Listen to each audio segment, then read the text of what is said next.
முதல்ல இப்போ எடுக்கிறோம். எடுத்துட்டுங்களா? இது வந்து ஃபர்ஸ்ட். ஓகேங்களா? இந்த ஃபர்ஸ்ட்டுக்குள்ளேயே தான், ஃபர்ஸ்ட்டுக்குள்ளேயே பக்கத்தில் ஒன்று எடுக்கணும். எடுத்துட்டீங்களா? இப்போ வந்துருச்சுங்களா? வந்ததுக்கு அப்புறம் இப்போ இது வந்து கீழே இருக்கிறது ஃபர்ஸ்ட், மேலே இருக்கிற செகண்ட். இந்த செகண்டுக்குள்ள இப்போ விட்டுட்டு இந்த ஃபர்ஸ்ட்டை பிடிச்சி இழுக்கணும். அவ்வளோதாம்மா. இப்போ பார்த்தீங்கன்னா ரெண்டாவது ஒன்று சொல்லித்தரேன்.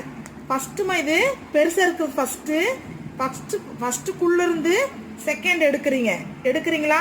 எடுத்துட்டு செகண்ட் தான் மேலே வருது, ஃபர்ஸ்ட் கீழே இருக்குது. அப்போ அந்த செகண்டை பிடிச்சி ஃபர்ஸ்ட்டை பிடிச்சி செகண்ட்ல இருந்து இழுக்கணும். ஓகேங்களா? இப்போ எடுத்து முடிச்சுன்னா இது மேலே நீட்டிட்டு இருக்குது, அசிங்கமாக இருக்குதுன்னா நாங்கள் வந்து இப்படி இப்படி இப்படி அமுத்துனோம்னா அது உள்ளே இறங்கிடும். நீங்கள் வந்து அப்படி அமுத்துனா எதை கிழிஞ்சிரும் ஃபீல் பண்ணிங்கன்னா இப்போ அடியில் ஊசி விட்டு இந்த நாட்டோட அந்த இது இருக்குதுல்ல, அந்த எக்ஸ்ட்ரா இருக்கிறத இப்படி கையை வச்சு